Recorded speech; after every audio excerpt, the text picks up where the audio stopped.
Please stand for the Pledge of Allegiance.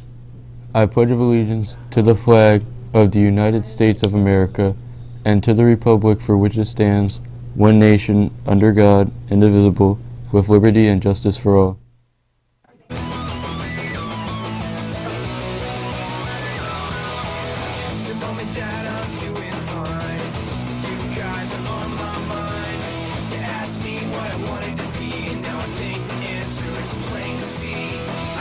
I want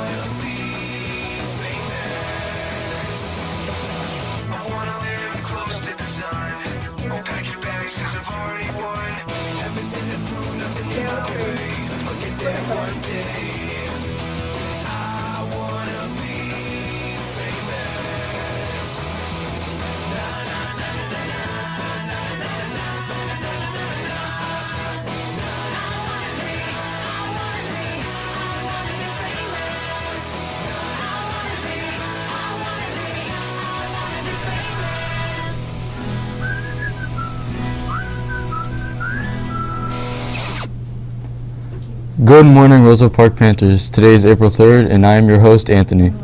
Last week, our reporters went on to film another edition of First Aid with KROD. He showed us how to properly wrap an injured ankle in honor of Athletic Training Month. We wanted to share this with you, so let's check it out.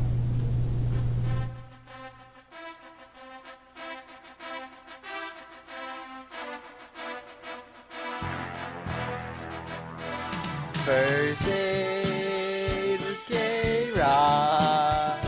First Aid with K-Rod. Hey, this is Mr. Kevin Rodriguez, the athletic trainer for Roseville Park High School. Today is March 31st. It's the last day of the month, and it just happens to be that this month is Athletic Training Month. So I just kind of wanted to deviate a little bit of what I usually do for RPtv, but today I wanted to talk about what it is that athletic trainers do for the sports medicine or the sports field.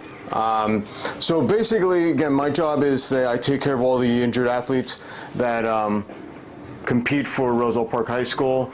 Athletic trainers can found in almost any setting: college, professional, semi-pro, industrial, military, so all those types of settings, or even in a clinical as well.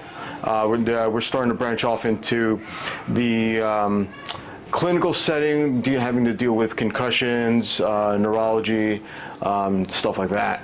But at the high school level, again, my job is to take care of all the injuries that happen at the high school. We have football, wrestling, baseball, softball, basketball, and a couple other ones out there, track as well. And so one of the most common injuries that I see with any of the sports across the board is ankle injuries, mainly sprains of the ligaments on the lateral side of the ankle, which happen to be right here. This is also Sam DeSilva, my model for today. Again, most of the injuries that we do get is from ankle injuries, sprains. You have these major ligaments that are right here on the lateral side. You do have some on the medial side, which is on the inside, but these are the majority of the injuries that I will see.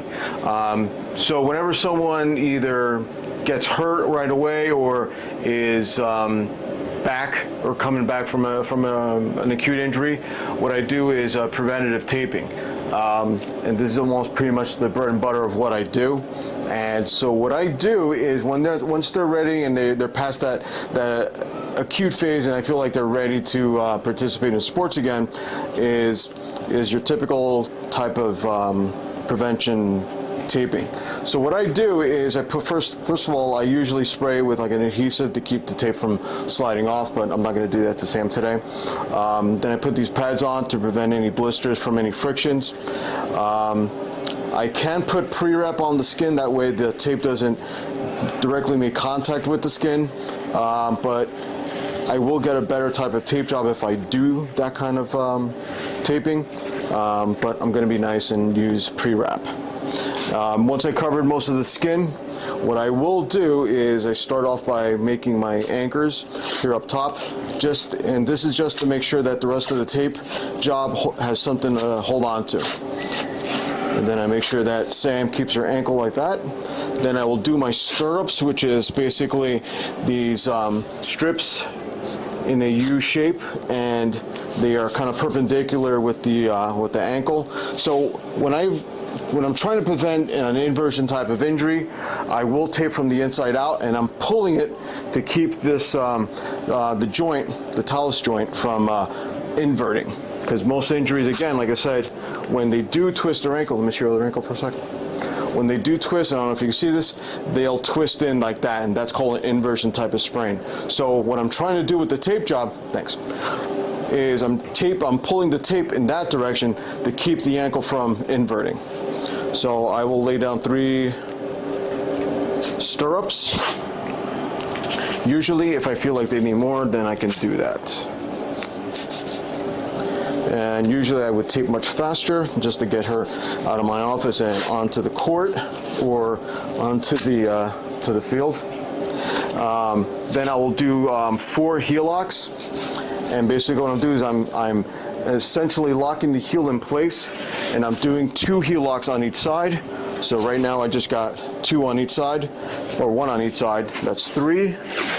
And now I got 4 heel locks. And then from there, I'm gonna do figure 8s around the actual ankle itself. That's 1. And then that is 2. And then I just close everything off, making everything nice and neat. If I need to reinforce it with something, I will use this type of taping or something a little bit more stronger that won't give. But again, this is something that I would do if I feel like the athlete is ready to participate in sports and they've gone beyond that acute phase of the injury. Then usually afterwards, after she's practiced or played, then I'll ice her up. We'll do maybe some more rehab, and that's pretty much it. All right, thanks again. Have a good one. Thanks again for giving us helpful tips, especially this time how to stabilize an ankle. Thanks, KROD.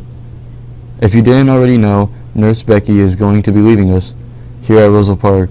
To show our appreciation, we had reporters and editors make a video to thank you for all of the work you have done for us.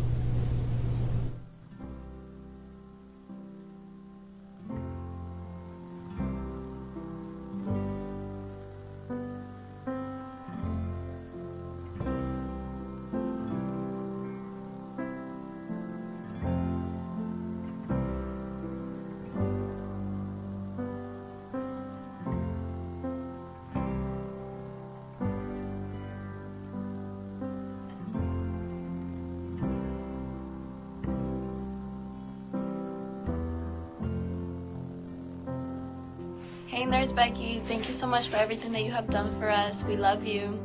Thank you. We're gonna miss you so much. Thank you, Nurse Becky. We'll miss you. Thank you for everything you've done. Thank you, Nurse Becky, for everything you've done for Future Health Careers Club. Thank you, Nurse Becky, for everything you've done for us.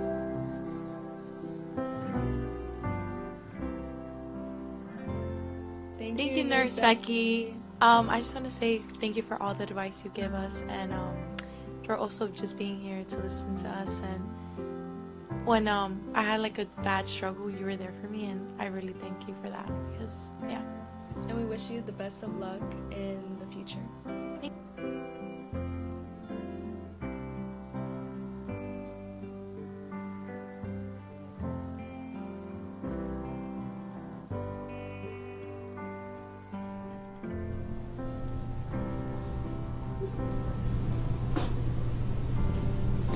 Thank you for all of your service in the school. We will all miss you. That's all for today, and we'll see you tomorrow. Bye.